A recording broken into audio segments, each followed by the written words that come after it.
Good morning, and thank you for joining us today. Welcome to Peer Leader Training 2022. I'm Arshan Khalid, Student Leadership and Development Coordinator in the Office of Student Community and Leadership Development, and I'm your host today.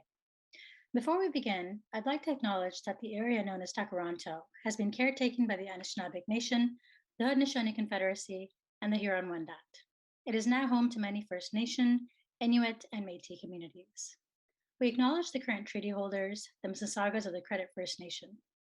I'm grateful to live and work on this land where I can, to the best of my ability, honor the teachings of the dish with one spoon to 1, never take more than your share, 2, to make sure that there's enough to go around for everyone, and number 3, to not harm people by taking the dish. This keynote is brought to you in partnership with York's Alumni Engagement team. York has a global community of over 350,000 alumni, many of whom have been where you are today and have lots of experience and advice to pass on. I'm also a proud 3-time York alum, and I'm excited to be opening PLT 2022 with an incredible leader in our community. But before I introduce our keynote, I'd like to welcome Dirk Rodricks, Director of Student Engagement, to say a few words. Welcome, Dirk.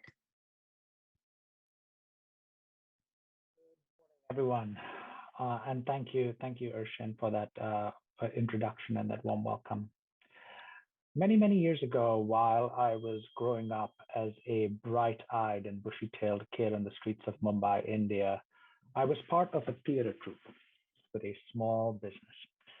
We did all sorts of performances, carolers at Christmas time at the large fancy department store, theater games at after-school events, youth summer camp organizing, and even being a trio of clowns at kids' birthday parties. It was a way to make some extra pocket money when the allowance ran out. Now, why clowns? I will never know, because to be fair, I am completely mortified of them as an adult. But at one such birthday party, a friend of mine dressed up as a clown triggered a not so favorable response from one of the young kids in attendance. He big. What that means in a kids action. Soon there were over 12 young ones bawling, and no pacifying by my clown friend helped. In fact, it made the cacophony even worse. He couldn't help. Up from the crowd jumps one little one.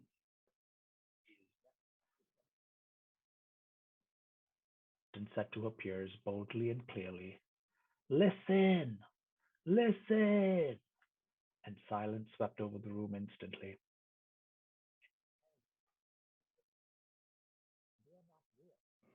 They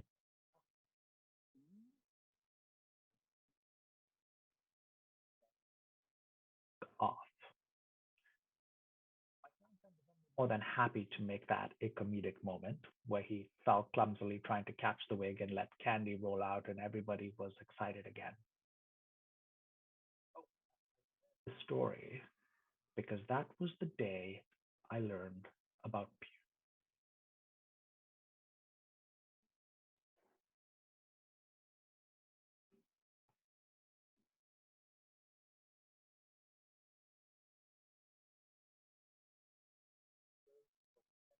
Is that correct?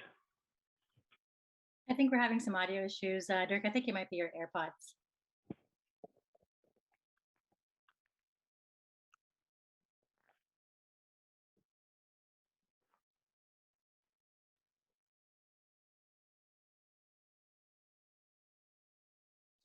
How much of that did you lose? Did you hear any of it? Quite a lot of it. Okay.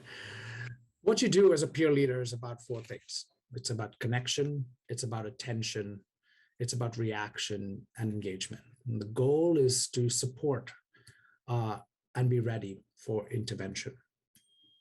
And you do it through foundational values: courage, collaboration, and empathy.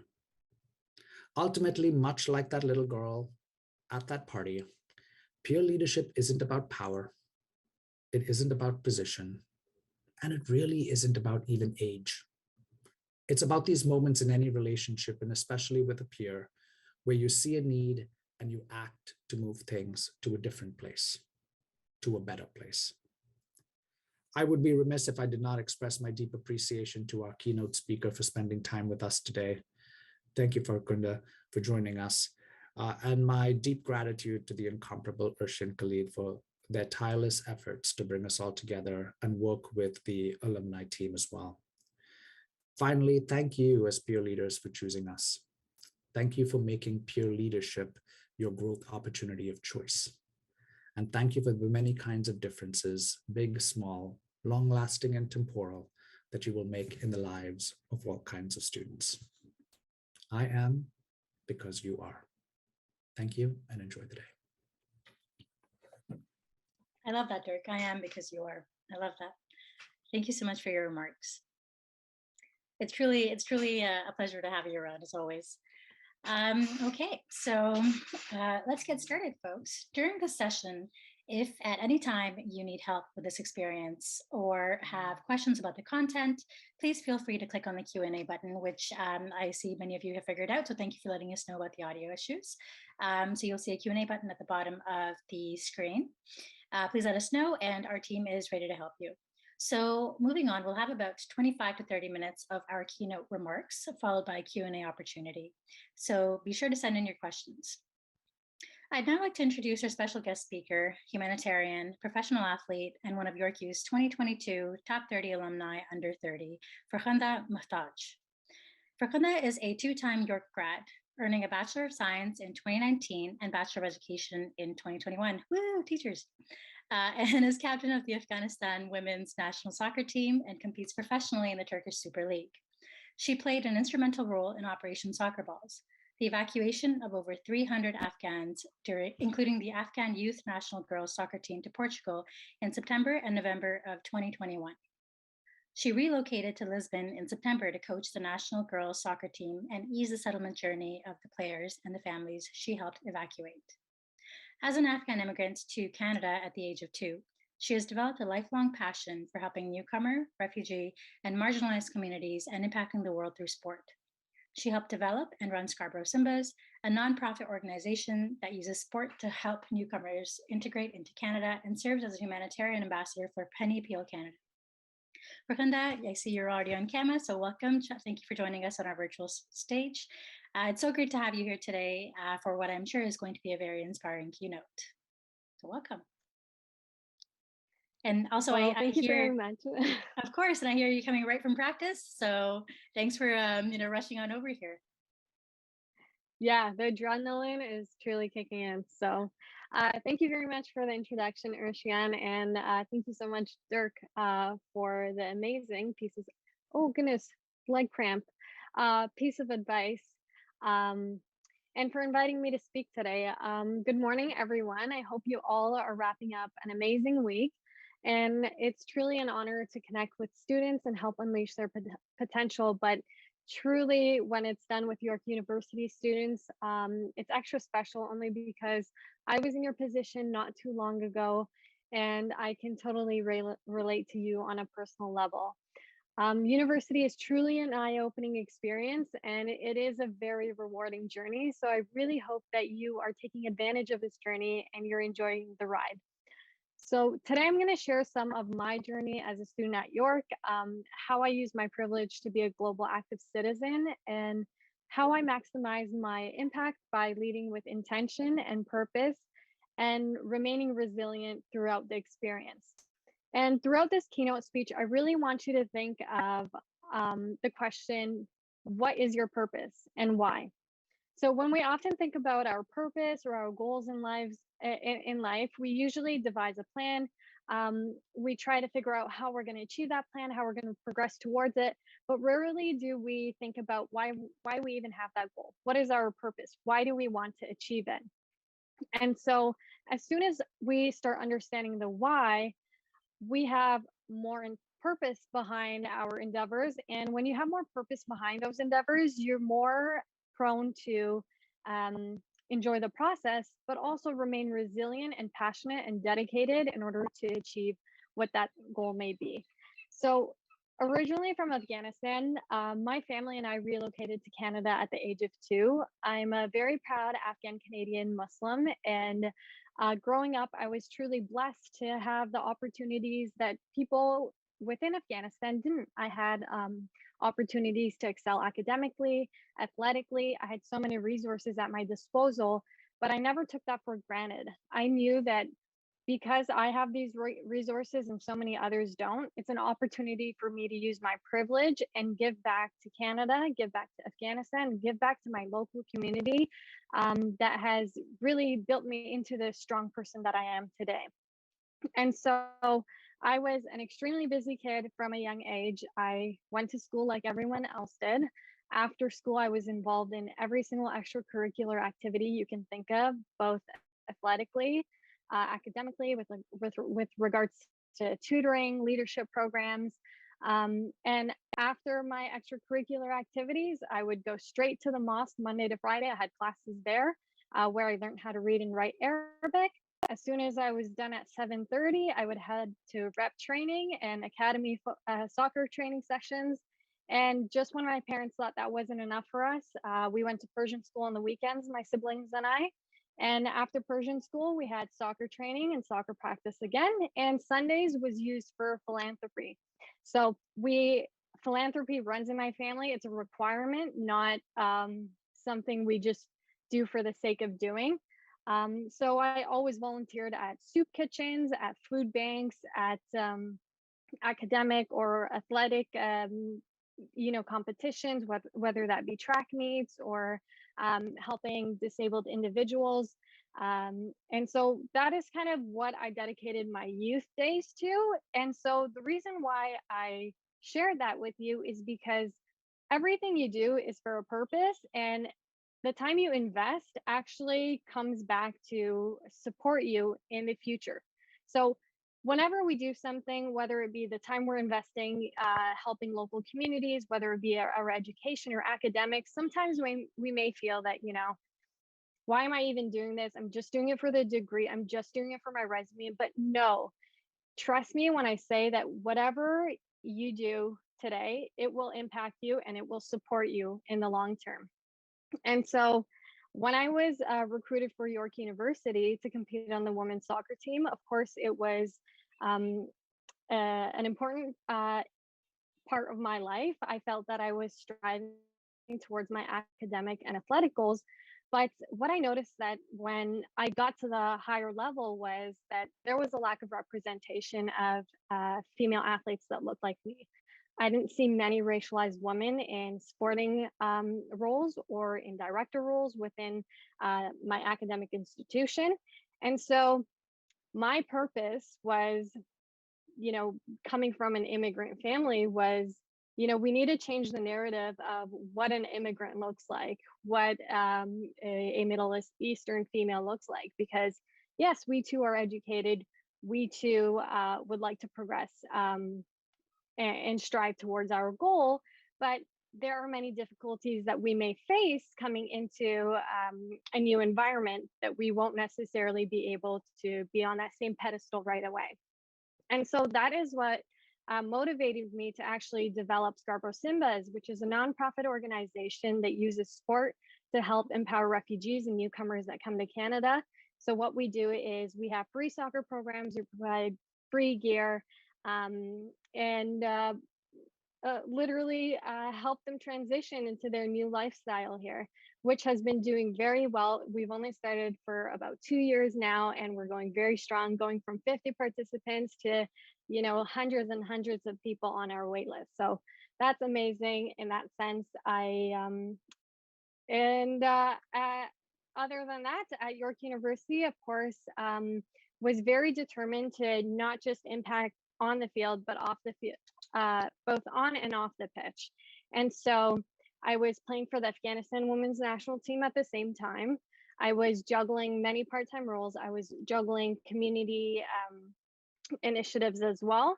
And so when I had graduated from York University, it was more of a solid transition out.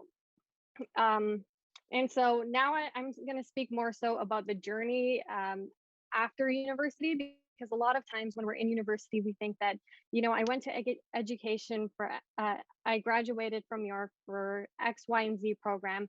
Now I have this tunnel vision that I have to be a teacher or I have to be a lawyer. But my life kind of had a little plot twist, to say the least. So my first 4 years were dedicated to my kinesiology and health science program, where I was a student athlete. My last 2 years was dedicated to the Bachelor of Education program, in which the first year I was a student athlete, and in my second year, I was actually coaching, an assistant coach with the York University women's soccer team. When I graduated last year from York University, immediately I found a full-time role as the supervisor of sport and recreation at the Ability Center, which is one of the most inclusive recreation centers in the world. And afterwards, I had a lot of job opportunities to teach full-time. And so I took that. In September, I was going to be teaching full-time. But over the summer as well, last year in 2021, many of you guys may remember the catastrophe that was happening within Afghanistan. So Afghanistan was experiencing one of the worst humanitarian issues in the world. The Taliban was slowly taking over the nation, and the US soldiers were withdrawing out of Afghanistan. So there was a lot of political confusion. There was a lot of violence. Families were being displaced. And at the same time, the impacts of COVID-19 were heavily affecting the community there. And so no one anticipated that so soon the Taliban would take over Afghanistan. So on August 15th, when the Taliban took over Afghanistan, it was an unfortunate reality for everyone around the globe, but specifically for the Afghan community that, either grew up there or has family there or, identifies as part of the community. And so the Afghanistan, being the captain of the Afghanistan women's national team, when the Taliban took over, the first thing was the Football Federation had contacted me and asked me to help evacuate the national players. And so, me being in Canada, not knowing what the process is, how you evacuate anyone, and just thinking about the complexity of what it takes to actually help. Because remember, at this point, it wasn't like, you go into the airport, you get flight tickets, and you make your way out. No. There was, US jets coming in and out. There was chartered flights coming in and out, but you couldn't book a ticket out. There was no way out of Afghanistan. Borders were being shut down. And so that's why the confusion kind of escalated. And so I remember being at work, and the first thing I did was, okay, let's find a solution. And I was contacting humanitarian lawyers within Canada and refugee organizations and trying to find out, how I can help the girls within Afghanistan, because their lives were heavily at risk. They were, of course, footballers, but when you're a footballer in Afghanistan, it's very different from being an athlete outside of Afghanistan. Outside of Afghanistan, if you're a professional athlete, you're glorified, you're looked up to, you're a leader in your community. Unfortunately, the reality within Afghanistan is totally different. If you're a professional athlete, you're ridiculed, your life is at risk for competing in sport.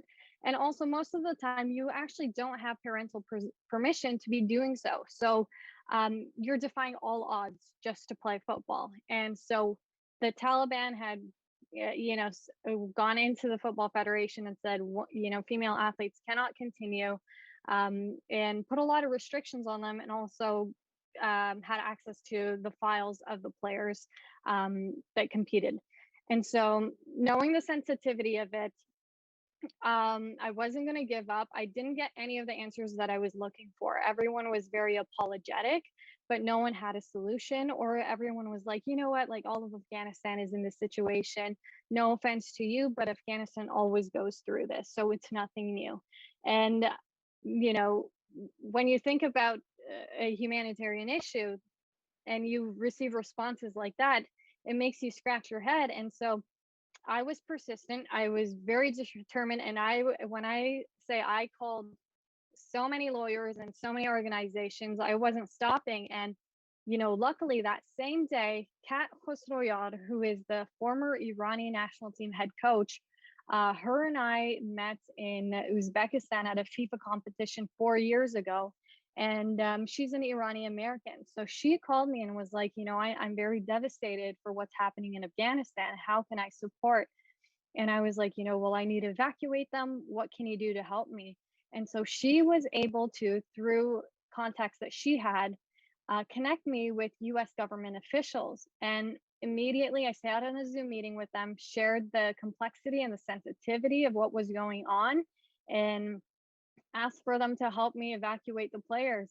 Now, the evacuation process, as you can imagine, was a nightmare to say the least. And we faced a lot of challenges and barriers in doing so. So, the first step, of course, was building a manifest. So, you had to build a list. A manifest is just a fancy word of saying a list with all their details in there. So, the players, of course, we had to identify which players we could evacuate, because of course we didn't have an endless capacity of how many Afghans we can evacuate. But for each, and Afghan families are very large as well, so you have to think about that. So every player, for instance, we were like, you can help, you can evacuate three four family members with you. And that was difficult in itself, because now you had young girls at the age of 15, 16 having to choose between, am I going to help my siblings or am I going to help my parents? Some parents sacrifice their positions for younger siblings. Some siblings sacrifice their position on the flight for other family members. So it was very difficult in that sense. But as soon as we started devising plans in order to help evacuate them, and this is before the August 31st full withdrawal deadline. So this is the time where the runways were crazy. I'm sure you saw the images of people literally trying to hang on to US fighter jets and make their way out of Afghanistan. And so there was no way to get into the airports. And what we had to do is we sent the family members to different locations.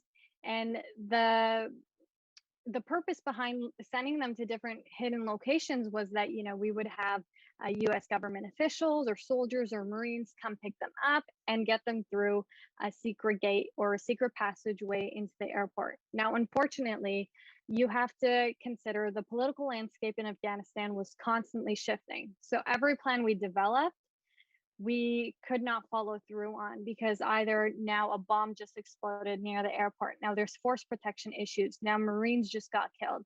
Now the Taliban just created a checkpoint in one of our routes that we had created. And so we had family members that would be in these locations for up to 24 to 48 hours without water, food, being in, horrendous situations, literally going to the checkpoints that we would ask for, but because there was Taliban checkpoints in order to get to those areas or location spots, they would have to walk through mountains or valleys. So it was very, emotional. It was very surreal, and it was very, I think, difficult for us to just to fully empathize what was going on within Afghanistan. Now, unfortunately, we tried endlessly. We tried multiple times over and over and over again, and devised so many different plans in order to evacuate them. But prior to the August 31st deadline, we saw absolutely no success. And so when we saw no success up to the August 31st deadline, everyone thought it was over. The US had withdrawn at that point. There was literally no flights going in and out of Afghanistan. All borders were closed. And, we were emotionally drained as well, because the time zone difference was very, like, 8 hours ahead. So I was working 24/7 on Canadian time. I was working on Afghanistan time. I was working on American time. And I had to leave my job so that I can fully invest myself in this. And so when it didn't happen on the August 31st deadline, it was funny, because I was motivating US government officials, and I was like, no, we can still do it. There must be a way. And, we're not going to give up now. And the families were heartbroken, because they experienced everything that you could possibly see in such a short period of time.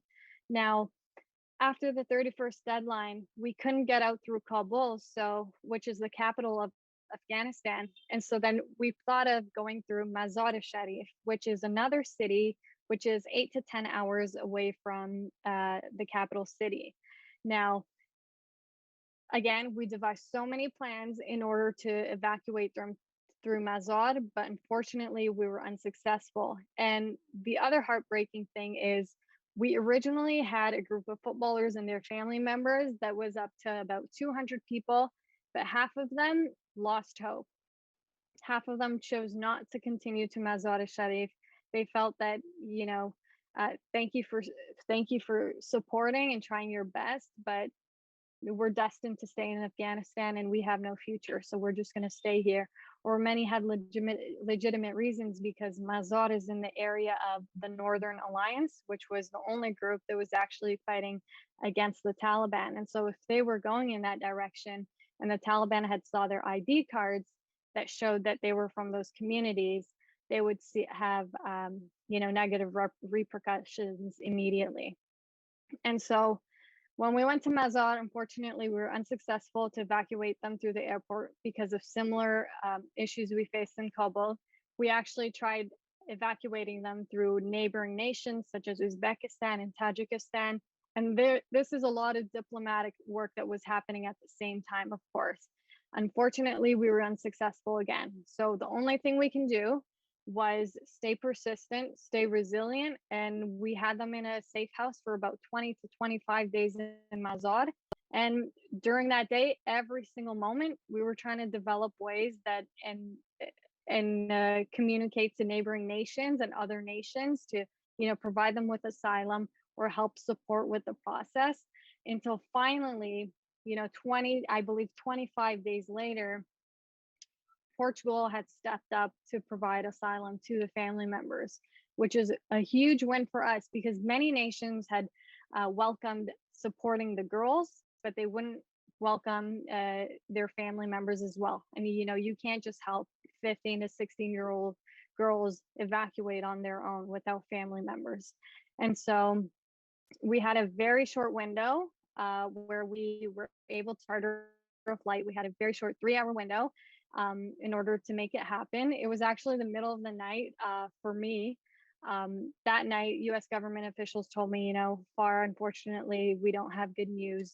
It's not happening. And so they were like, I think you deserve some rest. And so I went to bed, obviously thinking that today it's not going to happen. Hopefully it happens in the near future and we'll try again. And in the middle of the night, I got a call. Get up, we're moving. I need you to send the girls the documents. I need you to arrange buses to pick up the girls from the safe houses. I need you to get them into the airport, get their boarding passes, get their bags, and onto the plane within 3 hours. And I was in shock, but we had to get them moving. And throughout this experience, what made it extremely difficult as well was I can never share any details about the mission, because I would jeopardize the progress that we made. So the families actually never knew how they were being evacuated, why they were going to certain locations, why we would move them around so often. So for instance, if we sent them to location number 1, which is maybe in the middle of the desert at a gas station, and then immediately I told them, you have to move over to location number 2, which is probably in the middle of the desert near a school. Now, I can't tell them that there's a suicide bomber next to them, but those are the realities that were happening. A suicide bomber would literally be next to them, and we would have to move them immediately. And they're asking me, like, why? Like, you're playing with my emotions. You're telling me to get to one location. As soon as I get there, you're moving me again. But it's just that they didn't understand the complexity of what was happening in Afghanistan. They thought, get me out, get me on a plane. And they thought it was as easy as that. But unfortunately, it wasn't. And so I can never share details with them. They never knew what was happening and what the purpose behind it was. And so when the only time they knew where they were headed was when they sat on the plane, they saw their boarding passes and it said Portugal. And when they sat on the plane, they had a huge sigh of relief. They all screamed that we're free in Persian, and they were all crying and tearing up. And this is what obviously they've shared with me after the fact. But the families experienced detrimental situations throughout this experience. It took well over a month for us to try it every single day, daily, over and over and over again. And it took, over a month for the families to experience that, going to these locations, suffering, not having access to food or water. Of course, in the safe houses, we provided all of that for them. But prior to that, but even being in the safe houses for 20 to 25 days and not knowing whether you're going to be evacuated or not being able to leave the perimeter of, the facility because there's Taliban right outside your door. Trying to hide your identity. At one point, the girls in the safe houses took out a soccer ball and started playing. And while that may seem normal, you're risking your life at that moment. You're showing that you're an athlete, and so their mental health was deteriorating. And as a teacher, I was teaching and juggling all of this and working 24/7. It was actually horrific on my end as well, because as a teacher, I had no lesson plans every single day. I was not unlike any other teacher. You spend August prepping. I didn't have that prep period because in August, I got this new project, which was evacuating the Afghanistan women's national team like this. And so that is what I spent all of my time. I had to, stop competing in sport for that whole month because it just wasn't possible. I had to stop directing the refugee and newcomer organization that I was doing. And even in the classroom, I would hop in and out, and I'd be on the call with someone from the White House, and then my students would be like, "Oh, like, where were you?" And I wasn't going to tell them, "Hey, I'm working on this project." Or during my lunch breaks, I wouldn't have lunch because I'm doing yoga sessions virtually with the girls in Afghanistan who are losing their mind because they just did not know if they were going to be evacuated. Some of them had left family members behind, and it was a very difficult situation to be in. And so when they were evacuated, obviously it was a huge moment for all of us. We were very proud of the accomplishments, and it's really a testament to the girls' bravery as well for staying determined and staying passionate about pursuing their dreams, which was competing in football, being a source of inspiration for so many girls around the world. And so when they got to Portugal, I was asked by government officials that I worked with on this mission and donors to go to Portugal and surprise the family members. And so as soon as I got to Portugal, I was only supposed to be there for 4 days, and my 4-day stay kept getting extended. They kept asking me, like, can you help stabilize the situation? The family members really need you. And so I kept extending and extending. And I was like, I just took a week off of teaching. And so I got extra permission to teach virtually from Portugal, which was a nightmare in itself because the platform didn't work outside of Canada. And so I had to use my hotspot, but the Wi-Fi would always bump me out. So major technical issues there. But then it came to the point where they were like, hey, can you please help build a strategic integration plan in order to settle the families and actually stay here for some period of time? And for me, I was like, well, of course, I love the families and I'm fully invested in supporting them, but I just graduated from school. I gave up opportunities to play professionally so that I can become a teacher. And so it was a decision for me to make as well. And I took the decision to stay in Portugal. I said I was going to help build an integration plan. And that's the reason why I did it, was because the girls, unlike any other nation, there is always like an Afghan diaspora. So if they were to come to Canada, there's an Afghan diaspora here that can help support them and uplift them. In Portugal, there's no Afghan diaspora. They don't speak the language. They're not familiar with the culture, and they don't know anybody. So, and because we developed such a strong relationship over that 1 month, like trusting someone blindly is not something easy. I think many of us would never trust someone blindly, especially when it's with their life. And so because they trusted me blindly for over a month, and thank God we were able to deliver and they were all safe. And I, fully empathized with them and I was there with them emotionally and mentally and supported them. Um, it just made sense for me to continue to coach them. And so that's exactly what I did. But remember the group that I said, half of them did not continue just because to Mazar Sharif because they lost hope. Um, Although we evacuated the first group, it never sat well with me that so many other deserving footballers and family members didn't get to come out. And so I every day having meetings with, the Portuguese Secretary of State, with people from the Ministry of Foreign Affairs in order to help evacuate them as well. And so we remain persistent. And when I say we, mean some government officials, of course, and donors, and, pushed on it every single day until in November, we were actually able to evacuate another group and charter another flight, which was, almost impossible when you think about no flights coming in and out of Afghanistan. And we were able to do it for a second time. And so the difficult reality was that there were so many people behind, and the more I helped with evacuating Afghans, the more I felt I was leaving others behind. So it had a huge toll on me as well. And so all I could do, and I at this point, all of Afghanistan had my phone number, so I was receiving phone calls every single day. I was receiving messages, and it's difficult because at first I was, you know picking up all those calls, I was answering all those messages, but then it comes to a point where, you know, I'm trying my best. And to this day, I continue to help the refugees and the families in Portugal. I spent until December in Portugal.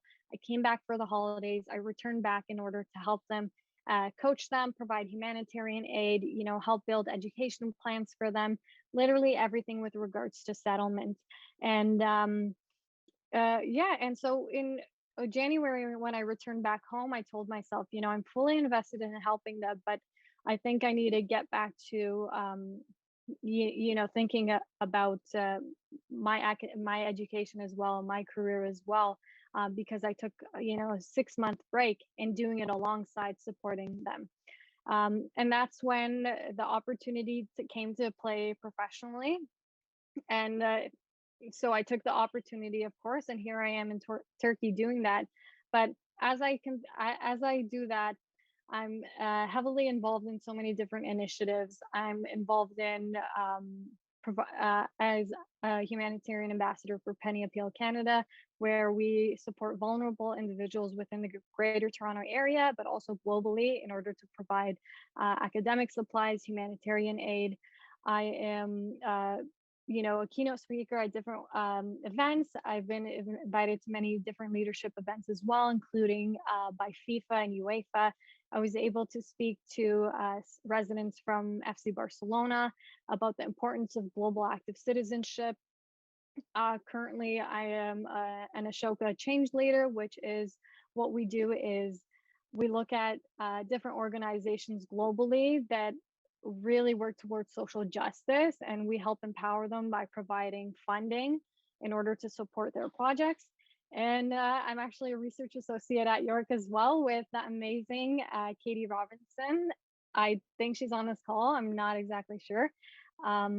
But yeah, so I have a couple little, a couple different things that I'm doing. I'm not just a footballer. And that's what I always like to mention to people. You're not confined to your role, and please don't confine yourself or limit yourself to what you think you are. You're not just a student at York. You are, of course, a peer leader, but you're so much more. And there's so much we can do when we stay determined and resilient and believe that we can achieve beyond what we think we're capable of. And so I think I'm over my time, but I'm just going to quickly share my screen to just give you some visual representations of what's happening. So at York, in my final year, we won an OUA championship, which was amazing. I was in academic All-Canadian and a OUA All-Canadian as well. OUA All-Star. That is my time at Afghanistan on the Afghanistan women's national team. currently captain the team, but because of the Taliban, of course, they have limited women's sport. And that's what I'm currently working on with FIFA and the Football Federation to restart that and opportunities for women within Afghanistan and globally. I was a soccer coach as well, coaching OPDL football, soccer, sorry, during my time at York University. And I was actually a York University assistant coach during my final year of studies and afterwards as well, which got cut short, of course, because of me leaving for Portugal. The director of Scarborough Simbas and the co-founder, which is the Refugee and Newcomer Soccer Program. This is our amazing individuals, which we absolutely enjoy spending time with every single week and beyond. Some of the community involvement that I do, of course, this is me actually wearing my high school's the retired jersey they provide. They retired my high school jersey, sorry, and I went back to my high school. I grew up in Scarborough, although I no longer live there. You know, it was in a lower income area, I would say. So I would volunteer for snack program every morning while I was a teacher candidate, and even before that. I have my own football platform, which is called Football with Far. And basically, I just mentor young girls that aspire to become footballers or aspire to progress with high performance athletics as well. And that is me as a teacher teaching. And this is me providing humanitarian aid as well and packing up food packets and delivering it all over the GTA. My education, of course, I said that one of my grads were, of course, not during COVID, and the other one was at home during COVID-19. Proud York alum for sure. And this is kind of what the US withdrawal of Afghanistan looked like. So it wasn't, as you can see, it was chaotic. These are the US Air Force jets that everyone was on the runway trying to get on. And unfortunately, one of our national players was one of them that tied himself on a rope to these jets, and unfortunately, of course, in the air fell off and passed away. And early on when I saw that, I said, there is no way that that is happening to any of our girls. And this is Operation Soccer Balls, of course. So this is what I mean by location. So they would be here for about 24 to 48 hours. Of course, the intention was never that. It was to you know, within an hour of them being at those locations, that you know, a Marine would pick them up, or we would have a bus to funnel them into the airport. But due to the changing circumstances, it never materialized. This is them at night, for instance, hiding behind walls and stuff. And then this is, for instance, the locations we would give them. We would give them, it wouldn't necessarily, we would give them points, I guess that's what you say. Yeah, coordinate points instead of locations. And that's finally when they arrived in Portugal. So they went through hell to get there, and I applaud them because they are, you know, they are the heroes of the story. And so the surprise visit, there was a lot of media attention around it. We were at the Belém Tower. They didn't know I was coming. They thought they were going on a stroll, and then they saw me. I was shopping like a maniac for them prior to going to Portugal, and all of the girls got amazing kits and stuff thanks to a donor that provided a large amount of funds in order for me to go shopping. And this is the youth national team, me coaching them. We got invited to Benfica. We got invited to huge clubs like Sporting Lisbon as well. And the Portuguese community was very welcoming towards us.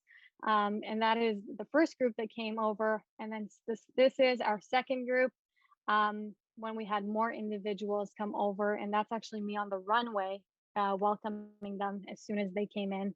And of course, our team grew because we had more players, more support.